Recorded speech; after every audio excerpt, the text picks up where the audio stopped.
നമസ്കാരം, ഞാൻ രശ്മിയാണ്. എല്ലാവരും സുഖമായിട്ടിരിക്കുന്നു എന്ന് വിചാരിക്കുന്നു. ഇന്ന് ഞാനൊരു വെണ്ടക്ക മപ്പാസാണ് ഉണ്ടാക്കുന്നത്. വെറും ഒരു വെണ്ടക്ക കറി അല്ലേ എന്ന് വിചാരിച്ചിട്ട് ആരും ഒരു കറി ഉണ്ടാക്കി നോക്കാതിരിക്കരുത്. നല്ലൊരു കറിയാണ്, കുട്ടികൾക്ക് വരെ നന്നായിട്ട് ഇഷ്ടമാകും. ഇത് നമുക്ക് അപ്പത്തിന്റെ, ചോറിന്റെ, ചപ്പാത്തിന്റെ അല്ലെങ്കിൽ പത്തിരിന്റെ ഒക്കെ കൂടെ കഴിക്കാൻ പറ്റിയിട്ടുള്ള നല്ലൊരു കറിയാണ്. ഇന്ന് എന്താ നല്ലൊരു കറി ഉണ്ടാക്കാന്ന് ആലോചിക്കുകയാണെങ്കിൽ ഈ ഒരു കറി ഒന്ന് ഉണ്ടാക്കി നോക്കണേ.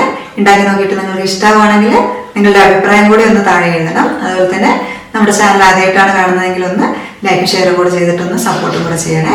അപ്പോൾ നമുക്ക് എളുപ്പത്തിൽ എങ്ങനെയാണ് നല്ലൊരു വെണ്ടക്ക മപ്പാസ് തയ്യാറാക്കുന്നതെന്ന് കണ്ടു നോക്കിയിട്ട് വരാം. അതിന് വേണ്ടിയിട്ട് ഞാനിവിടെ ഒരു 14 വെണ്ടക്ക എടുത്തു വെച്ചിട്ടുണ്ട്. ഇതൊരു 150 ഗ്രാം ഉണ്ട്. മൂപ്പ് കുറഞ്ഞ വെണ്ടക്ക വേണം വെണ്ടക്ക മപ്പാസ് ഉണ്ടാക്കാൻ വേണ്ടിയിട്ട് എടുക്കാൻ. ഇത് കണ്ടില്ലേ, അധികം മൂപ്പില്ലാത്ത വെണ്ടക്കയാണ്. ഇത് നല്ല മയം ഉണ്ടാവും ഈ വെണ്ടയ്ക്ക്. അതേസമയം മൂത്ത വെണ്ടയ്ക്കാണെങ്കിൽ ഭയങ്കര കട്ടിയായിരിക്കും. പിന്നെ ഇതിന്റെ തുമ്പൊന്ന് ഒടിച്ച് നോക്കിയാൽ മതി. ഭയങ്കര കട്ടിയായിട്ട് അത് ഒടിക്കാനായിട്ട് ബുദ്ധിമുട്ടായിരിക്കും. കണ്ടില്ലേ, ഇതിങ്ങനെ ചതുങ്ങി കളിക്കുകയുള്ളൂ, ഒടിയാൻ ബുദ്ധിമുട്ടായിരിക്കും. അതേസമയം മൂപ്പ് കുറഞ്ഞ വെണ്ടയ്ക്കാണെങ്കിൽ ഇവിടെ നമുക്ക് പെട്ടെന്ന് ഇതുപോലെ ഒടിച്ചെടുക്കാനായിട്ട് പറ്റും. അപ്പൊ അത് നോക്കിയിട്ട് മൂപ്പ് കുറഞ്ഞ വെണ്ടയ്ക്ക എടുക്കുക. ഇതിലേക്ക് ഒരു ഇഞ്ചി നീളത്തിലുള്ള ഇഞ്ചി എടുത്തിട്ടുണ്ട്. അതുപോലെ ഒരു 3 വെളുത്തുള്ളി എടുത്തിട്ടുണ്ട്. പിന്നെ ഒരു 2-3 കറിവേപ്പിലയും ഒരു 3 പച്ചമുളക് എടുത്തിട്ടുണ്ട്. എരിവ് കുറഞ്ഞ പച്ചമുളകാണ്, അതുകൊണ്ടാണ് 3 എടുത്തത്. ഇല്ലെങ്കിൽ ഒരു 2 മതിയാകും. പിന്നെ ഒരു തക്കാളി എടുത്തിട്ടുണ്ട്. അതുപോലെ ഒരു വലിയ ഉള്ളി എടുത്തിട്ടുണ്ട്. ഇനി ഈ വെണ്ടയ്ക്ക ഒന്ന് 1 ഇഞ്ച് നീളത്തിലുള്ള കഷ്ണങ്ങളാക്കിയിട്ടൊന്ന് മുറിച്ചെടുക്കാം. വെണ്ടക്ക അതിന്റെ മേൽഭാഗം താഴ്ഭാഗം കട്ട് ചെയ്ത് കളഞ്ഞിട്ട് 1 ഇഞ്ച് നീളത്തിലങ്ങ് മുറിച്ചെടുക്കാം. വെണ്ടക്ക ഇതുപോലെ 1 ഇഞ്ച് നീളത്തിൽ മുറിച്ച് വെച്ചിട്ടുണ്ട്. അതുപോലെ തക്കാളി ക്യൂബ്സ് ആയിട്ട് മുറിച്ചിട്ടുണ്ട്. ഉള്ളി, ഇഞ്ചിയും വെളുത്തുള്ളിയും പച്ചമുളകും നീളത്തിൽ മുറിച്ച് വെച്ചിട്ടുണ്ട്. ഇനി നമുക്ക് കറി ഉണ്ടാക്കാനായിട്ട് തുടങ്ങാം. ആദ്യം നമുക്ക് വെണ്ടയ്ക്ക ഒന്ന് വാട്ടിയെടുക്കണം. അതിന്റെ കൊഴുപ്പൊക്കെ ഒന്ന് കളഞ്ഞെടുക്കാം. അതിന് വേണ്ടിയിട്ട് ഒരു പാൻ അടുപ്പിലേക്ക് വെച്ചിട്ട് ചൂടാക്കി എടുത്തിട്ടുണ്ട്. ഇതിലേക്കൊരു 3 ടേബിൾ സ്പൂൺ വെളിച്ചെണ്ണ ഒഴിച്ചു കൊടുക്കാം. എണ്ണ ചൂടായിട്ടുണ്ട്. നമുക്ക് ഇതിലേക്ക് അരിഞ്ഞു വെച്ചിരിക്കുന്ന വെണ്ടക്ക ചേർത്ത് കൊടുക്കാം. ഇനി ഇതൊരു 5 മിനിറ്റ് നമുക്ക് മീഡിയം ഫ്ലെയിമിൽ വെച്ചിട്ടൊന്ന് ഫ്രൈ ആക്കി എടുക്കാം. ഒന്നും എണ്ണ കിടന്ന് വാടിയിട്ടുണ്ടെങ്കിൽ അതിന്റെ ആ ഞോളപ്പൊക്കെ അങ്ങ് പോയിട്ട് കറിയിൽ നന്നായിട്ട് തന്നെ ഒട്ടും അരിഞ്ഞു പോകാതെ നമുക്ക് ഇടുന്നുള്ളൂ. അല്ലെങ്കിൽ കറിക്ക് ഒരു കൊഴുപ്പായിരിക്കും. വെണ്ടയ്ക്ക ഒരു 5 മിനിറ്റ് ഫ്രൈ ചെയ്തു. അതിൽ ആ കൊഴുപ്പൊക്കെ അങ്ങ് പോയിട്ടുണ്ട്. ഇനി നമുക്കിത് എണ്ണയിൽ നിന്ന് കോരി മാറ്റി വെക്കാം. ഇതുണ്ടല്ലേ, നന്നായിട്ട് ഫ്രൈ ആയിട്ടുണ്ട്. അതിലെ ഞോളപ്പൊക്കെ അങ്ങ് പോയിട്ടുണ്ട്. വറുത്തെടുത്ത വെണ്ടയ്ക്ക ഞാനിവിടെ മുഴുവനായിട്ടും കോരി എടുത്ത് വെച്ചിട്ടുണ്ട്. ഇനി നമുക്ക് ഇതേ എണ്ണയിലേക്ക് തന്നെ ഒരു ഏലക്ക ഒന്ന് ചതച്ചത്, അതുപോലെ തന്നെ ഒരു ഗ്രാമ്പൂ, പിന്നെ ഒരു ചെറിയ കഷ്ണം പട്ട, ഇത്ര ഇട്ട് കൊടുക്കുന്നുണ്ട്. ഇതൊന്ന് എണ്ണയിൽ കിടന്നിട്ടൊന്ന് പൊട്ടട്ടെ. എണ്ണ കുറവ് പോലെ തോന്നുന്നുണ്ട്. 1 ടേബിൾ സ്പൂൺ എണ്ണയും കൂടെ ഒഴിച്ചു കൊടുക്കുകയാണ്. ഇനി ഇതിലേക്ക് അരിഞ്ഞു വെച്ചിരിക്കുന്ന ഇഞ്ചിയും വെളുത്തുള്ളിയും പച്ചമുളകും കൂടെ ചേർത്ത് കൊടുക്കാം. അതുപോലെ തന്നെ 1 തണ്ട് കറിവേപ്പിലയും കൂടെ ചേർക്കുന്നുണ്ട്. ഇതൊന്ന് വഴറ്റിയെടുക്കാം. ഒരു 10 സെക്കൻഡൊക്കെ വാട്ടിയതിനു ശേഷം ഇതിലേക്ക് നമുക്ക് അരിഞ്ഞു വെച്ചിരിക്കുന്ന ഉള്ളി ചേർത്ത് കൊടുക്കാം. ഇതിലേക്ക് ഒരു ടീസ്പൂൺ ഉപ്പും കൂടെ ചേർക്കുന്നുണ്ട്. ഈ ഉള്ളി ഒന്ന് ഗോൾഡൻ കളറാകുന്ന വരെ നമുക്കൊന്ന് വാട്ടിയെടുക്കാം. ഒരു 5 മിനിറ്റ് മീഡിയം ഫ്ലെയിമിൽ വഴറ്റുമ്പോഴേക്കും ഉള്ളി നന്നായിട്ടൊന്ന് ഗോൾഡൻ കളറായിട്ട് കിട്ടിക്കോളും. ഉള്ളി ഒരുപാട് ബ്രൗൺ കളർ ആവേണ്ട ആവശ്യമൊന്നുമില്ല. ഒന്നങ്ങ് വഴണ്ട് ഒരു ഗോൾഡൻ കളറായാൽ മതി. ഉള്ളി ഒരു ഗോൾഡൻ കളർ ആയിട്ടുണ്ട്. ഇനി നമുക്കിതിലേക്ക് അരിഞ്ഞു വെച്ചിരിക്കുന്ന തക്കാളി ചേർത്ത് കൊടുക്കാം. ഈ തക്കാളി ഒന്ന് വെന്തുടയുന്നവരെ നമുക്ക് ഇതൊന്നും കൂടി ഒന്ന് വഴറ്റി കൊടുക്കാം. ഒരു 2 മിനിറ്റൊക്കെ വഴറ്റിയാൽ മതിയാവും. അപ്പോഴേക്കും തക്കാളി ഒന്ന് വെന്തുടഞ്ഞ് കിട്ടിക്കോളും. തക്കാളി ഒന്ന് വെന്തുടഞ്ഞിട്ടുണ്ട്. ഇനി നമുക്കിതിലേക്ക് പൊടികൾ ചേർത്ത് കൊടുക്കാം. ഫ്ലെയിം ലോയിലേക്ക് വെച്ച് കൊടുക്കാം. അതൊരു 1/4 ടീസ്പൂൺ മഞ്ഞൾപ്പൊടി ചേർക്കാം. ഇനിയൊരു 1/2 ടീസ്പൂൺ സാധാരണ മുളക് പൊടി.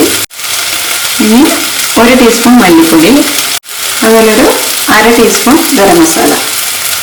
ഇത്രയും ചേർത്ത് കൊടുത്തിട്ട് ലോ ഫ്ലെയിമിൽ വെച്ചിട്ട് പൊടികളൊന്ന് കരിഞ്ഞ പോലെ ഒന്നൊന്ന് വഴറ്റിയെടുക്കാം. പൊടിയുടെ പച്ചമണക്കൊന്ന് മാറട്ടെ.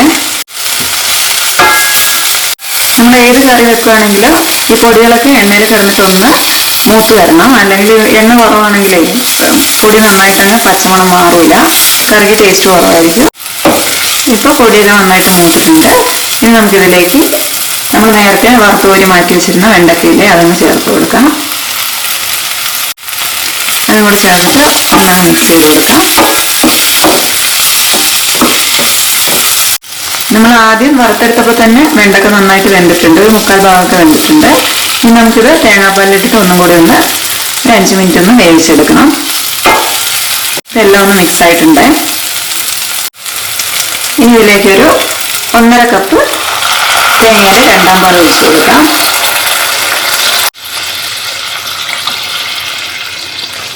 ഒന്ന് ഇളക്കി കൊടുക്കാം. ഇതങ്ങ് തിളച്ച് വരട്ടെ. ഇപ്പം ഇതൊന്ന് തിളച്ച് വന്നിട്ടുണ്ട്. ഇനി നമുക്കിതൊന്ന് അടച്ചു വെച്ചിട്ട് 5 മിനിറ്റ് ഒന്ന് ഈ വെണ്ടയ്ക്കൊന്ന് 2ാം പാലിൽ കിടന്നിട്ട് ഒന്നും വേവട്ടെ. ഞാനിവിടെ 1.5 കപ്പ് തേങ്ങ എടുത്തിട്ട് അതിലേക്കൊരു 1/2 കപ്പ് വെള്ളം ചേർത്തിട്ട് ഒരു 1/2 കപ്പ് 1ാം പാലും എടുത്ത് വെച്ചിട്ടുണ്ട്. 1ാം പാൽ എടുത്തതിന് ശേഷം ആ തേങ്ങാച്ചണ്ടിയിലേക്ക് വീണ്ടും ഒരു 1.5 കപ്പ് വെള്ളം ഒഴിച്ചിട്ട് 1.5 കപ്പ് 2ാം പാലും പിഴിഞ്ഞെടുത്തിട്ടുണ്ട്. അപ്പൊ ആ ഒരു 1.5 കപ്പ് പാലാണ് ഇപ്പോൾ ഒഴിച്ചു കൊടുത്തിട്ടുള്ളത്, 2ാം പാല്.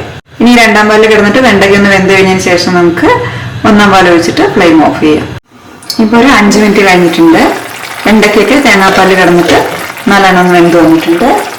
ചാറൊക്കെ ഒന്ന് കുറുകി എണ്ണയൊക്കെ തെളിഞ്ഞ് വന്നിട്ടുണ്ട്.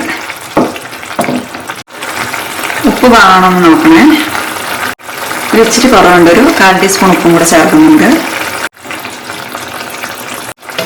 ഇപ്പോൾ പാകമാണ്. ഇനി നമുക്കിതിലേക്കൊരു 1 ടീസ്പൂൺ കുരുമുളക് ചതച്ചതും കൂടെ ചേർക്കാം. അതൊന്നാണ് മിക്സ് ചെയ്തെടുക്കാം. ഇതിലേക്കൊരു 1/4 ടീസ്പൂൺ പെരുജീരകത്തിന്റെ പൊടിയും കൂടെ ചേർത്തത് നല്ലതാണ്. അതിന്റെ ഫ്ലേവർ ഇഷ്ടമാണെങ്കിൽ മാത്രം ചേർത്താൽ മതി, ഇല്ലെങ്കിൽ ഒഴിവാക്കുക കേട്ടോ. ഇനി ഒരു 1/2 കപ്പ് 1ാം പാലും കൂടെ ചേർത്ത് കൊടുക്കാം. ഇനി ഫ്ലെയിം ഓഫ് ചെയ്യുന്നുണ്ട്. 1ാം പാല് ചേർത്ത് കഴിഞ്ഞാൽ പിന്നെ തീൻ്റെ ആവശ്യമില്ല. നമുക്ക് ഫ്ലെയിം ഓഫ് ആക്കിയിട്ട് ഇതങ്ങ് മിക്സ് ചെയ്ത് കൊടുക്കാം. പാൽ ഒഴിച്ചു കഴിഞ്ഞാൽ പിന്നെ തീ ഉണ്ടെങ്കിൽ ചിലപ്പോൾ അതങ്ങ് പിരിഞ്ഞു പോകും. അതുകൊണ്ടാണ് ഫ്ലെയിം ഓഫ് ആക്കിയത്. ഇനി ഇതിലേക്ക് അവസാനമായിട്ട് ഒരു തണ്ട് പച്ചക്കറിവേപ്പില, കുറച്ച് പച്ചവെളിച്ചെണ്ണ ഒന്ന് ഒഴിച്ചു കൊടുക്കാം. ഇനി ഇത് ഒരു 2-3 മിനിറ്റ് അങ്ങ് അടച്ചു വെക്കാം. കറിവേപ്പിലേൻ്റെയും പച്ചവെളിച്ചെണ്ണേൻ്റെയും ഒക്കെ ഫ്ലേവർ കറിയിലേക്ക് ഇറങ്ങി കഴിയുമ്പോൾ നമുക്ക് തുറന്നു നോക്കിയിട്ട് ഇളക്കി കൊടുക്കാം. 2-3 മിനിറ്റ് കഴിഞ്ഞിട്ടുണ്ട്. തുറന്നു നോക്കാം. ഇനി ഇതങ്ങ് മിക്സ് ചെയ്തെടുക്കാം. ഇപ്പൊ കണ്ടല്ലേ, നല്ല കുറുകിയ ചാറോട് കൂടിയിട്ടുള്ള മപ്പാസാണ്. അടിപൊളി ടേസ്റ്റാണ്. എല്ലാവരും ഒന്ന് ഉണ്ടാക്കി നോക്കണം.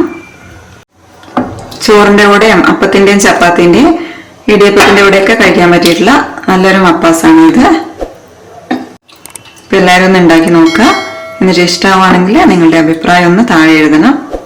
അതുപോലെ വീഡിയോ ഒന്ന് ലൈക്ക് ഷെയറും കൂടെ ചെയ്യണേ. കൂടെ തന്നെ ചാനൽ ഒന്ന് സബ്സ്ക്രൈബ് ചെയ്തിട്ട് സപ്പോർട്ടും കൂടെ ചെയ്യണം. സബ്സ്ക്രൈബ് ചെയ്യുന്ന സമയത്ത് അതിന്റെ തൊട്ടടുത്തുള്ള ബെൽ ബട്ടൺ ഇല്ലേ, അതും കൂടി ഒന്ന് അമർത്തിയിട്ടുണ്ടെങ്കിൽ ഞാൻ അപ്ലോഡ് ചെയ്യുന്ന വീഡിയോസ് ഒക്കെ പെട്ടെന്ന് തന്നെ നിങ്ങളുടെ ഫോണിലേക്ക് കിട്ടും. അപ്പോൾ നമുക്ക് അടുത്ത റെസിപ്പിയുമായിട്ട് പുതിയൊരു വീഡിയോയിൽ കാണുന്നവരെ നന്ദി, നമസ്കാരം.